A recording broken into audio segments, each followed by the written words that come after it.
Bonsoir à tous et bienvenue, je suis Outcast et aujourd'hui on va regarder ensemble comment démarrer une armée de Warhammer 40 000 en ce début de V10.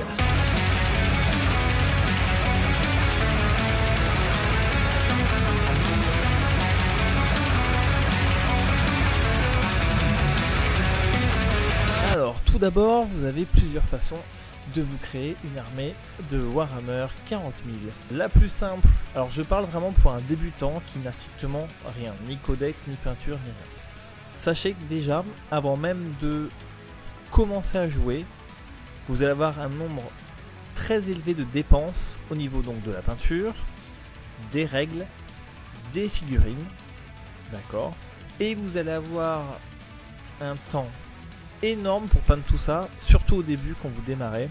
Partez sur plusieurs mois facilement.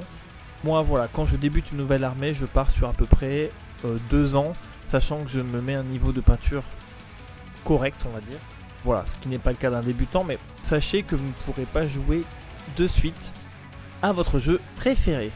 Donc, premier conseil, essayez de vous rapprocher de joueurs, de clubs qui sont autour de vous pour pas démarrer le hobby tout seul, ce qui vous permettra surtout de pouvoir déjà économiser au niveau des livres et des règles, même si là pour l'instant elles sont disponibles sur internet gratuitement.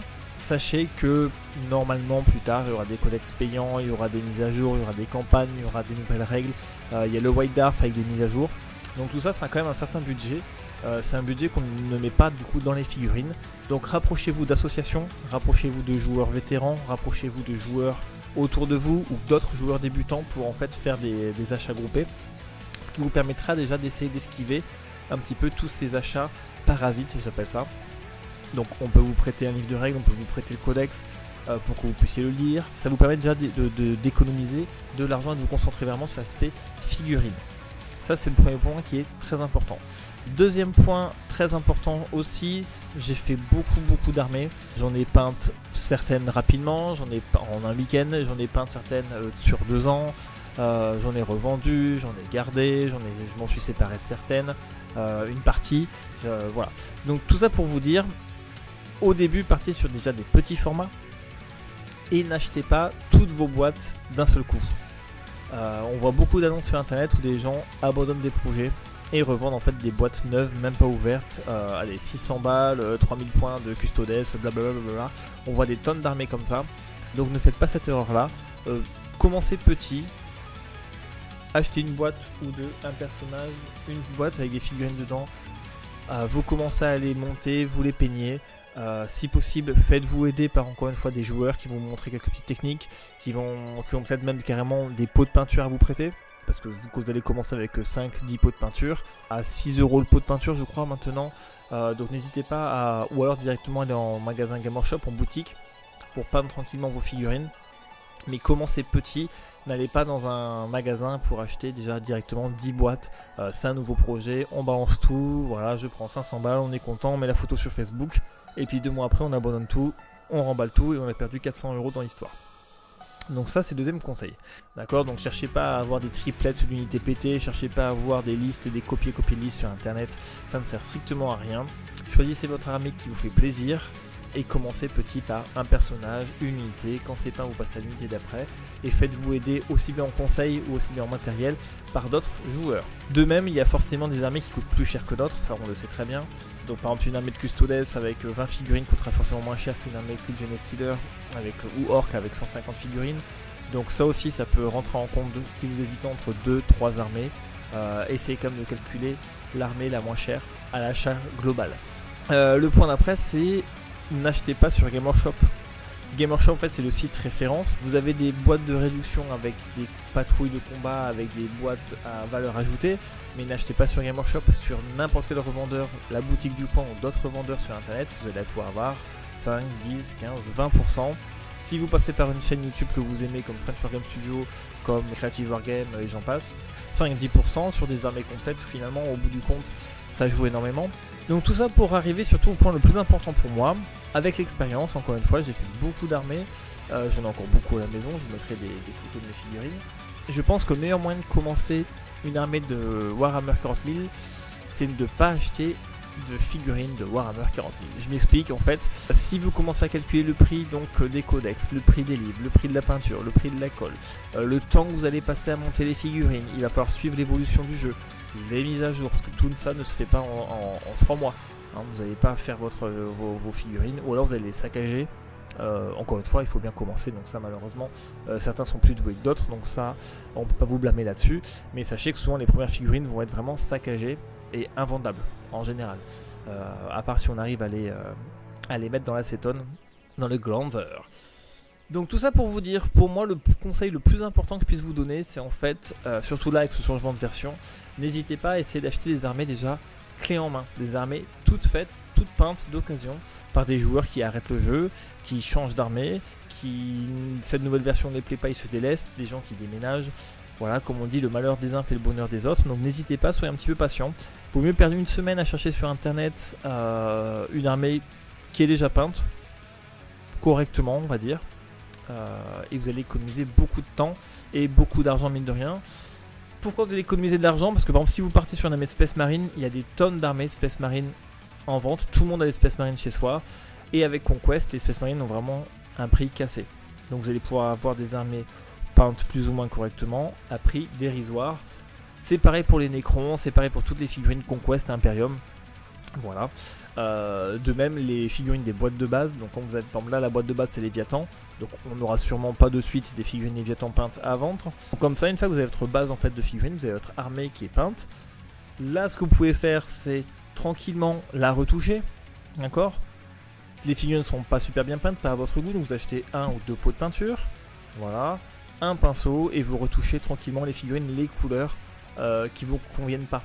Comme ça vous permettra en fait de pouvoir cibler des zones, d'accord, de vous apprendre la précision, de vous apprendre un petit peu à délimiter les contours des figurines, d'accord, et votre armée sera quand même peinte, donc quand même jouable.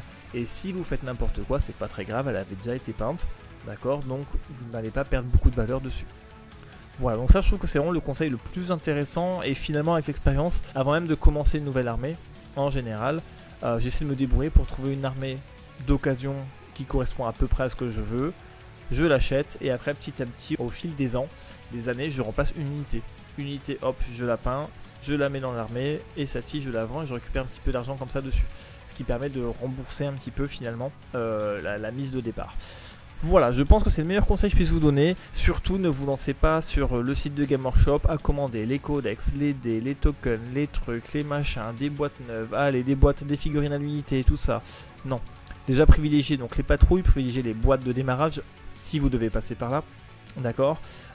Tout ce qui est livres, tout ce qui est dés, tout ce qui est accessoires, tout ce qui est table de jeu, décor, passez par des associations, passez par des joueurs vétérans, passez par des connaissances, passez par, je sais pas moi, des voisins. Qui pourront vous fournir tout ça et vous permettront de jouer à moindre coût au début. C'est pas une histoire de faire le crevard, c'est pas une histoire d'être radin ou quoi, c'est essayer d'être malin. Le jeu coûte cher, le jeu prend beaucoup de temps. Encore une fois, moi il y a des armées, j'ai mis 1 an et demi, 2 ans à les peindre. Je vous mettrai quelques photos. Donc ça veut dire que pendant 1 an et demi, 2 ans, moi j'aime bien jouer full peint. L'armée, je n'ai pas pu la jouer. Voilà, donc sur une version qui dure 2-3 ans, quand vous pendant 1 an et demi vous peignez votre armée, il vous reste plus beaucoup de temps pour la jouer. Alors que si vous avez une armée qui est déjà entièrement peinte, que vous avez juste des unités à remplacer petit à petit, vous allez avoir envie de jouer, vous allez avoir envie de progresser, vous allez chercher un petit peu des nouvelles unités, des nouveaux combos, parce que vous allez déjà être dans le game, et vous allez, s'il y a des mises à jour, s'il y a des chapters approuvés et tout ça, vous allez pouvoir suivre l'avancée de votre armée, sans regarder vos boîtes à la maison. Vous dites, bon, j'ai encore 6 boîtes à peindre, je vais pas m'en sortir, avant de regarder ce qui change, je vais déjà finir ce que j'ai moi de chez moi.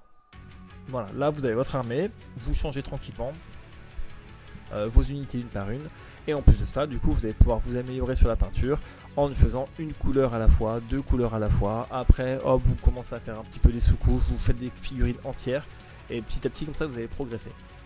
Voilà, donc pour résumer, le meilleur conseil que je peux vous donner pour commencer une nouvelle armée en V10, c'est de ne pas acheter ni de livres, ni de figurines. Rapprochez-vous d'associations, rapprochez-vous de vétérans, rapprochez-vous de passionnés qui vont être contents de partager leur passion, justement, qui pourront vous aider sur certains choix. Et à la place d'acheter des accessoires plutôt inutiles, mettez 100-150 € dans une armée d'occasion. D'accord, faites-vous conseiller encore une fois au niveau des prix, au niveau de la qualité, au niveau des figurines qui sont disponibles, mais on trouve quand même pas mal d'armées. Achetez une petite armée à 150-200 €, Voilà, ça va vous permettre de pouvoir jouer directement, vous l'achetez, vous la recevez, vous la déballez. Vous allez pouvoir retravailler un petit peu les socles si les socles vous plaisent pas, vous allez pouvoir recoller certaines pièces et puis refaire un petit peu de peinture, un peu de métallique si le métallique n'était pas bon, refaire la peau si la peau vous convenait pas. Et vous êtes parti comme ça avec un budget allé de 200 € au départ, vous allez pouvoir commencer à jouer. Bon, encore une fois, l'armée vous a coûté que 200 €, elle est peinte, elle est prête à jouer, et du coup vous êtes opérationnel et vous êtes en fait dans une bonne dynamique de jeu. Voilà, encore une fois, la peinture ça peut être très long, qu'on peigne bien ou pas bien, souvent le résultat c'est le même. Moi j'ai des amis qui peignent pas bien du tout parce que c'est pas leur truc, ils ont pas envie, ils mettent autant de temps que moi à peindre, j'exagère un petit peu, mais voilà, on peut faire des figurines très correctes en 1 heure de temps, et pour bâcler une figurine en un quart d'heure, une demi-heure elle est bâclée, donc vous rajoutez un petit peu de temps et vous gagnez un gros bénéfice au niveau de la qualité et de votre apprentissage du hobby. Donc encore une fois, prenez une armée peinte, améliorez-la tranquillement et changez les unités une par une au fil des années. Et vous allez voir que le jeu sera beaucoup plus plaisant que d'avoir des boîtes et des figurines pas peintes, des figurines sans bras, des figurines pas sous-couchées, pas montées, jouer avec des socles, avec des bouts de carton. Ça je vous le dis, c'est un coup à vous écœurer directement. Donc j'espère que ces conseils vous serviront et puis je vous dis à bientôt sur Outcast. Ciao.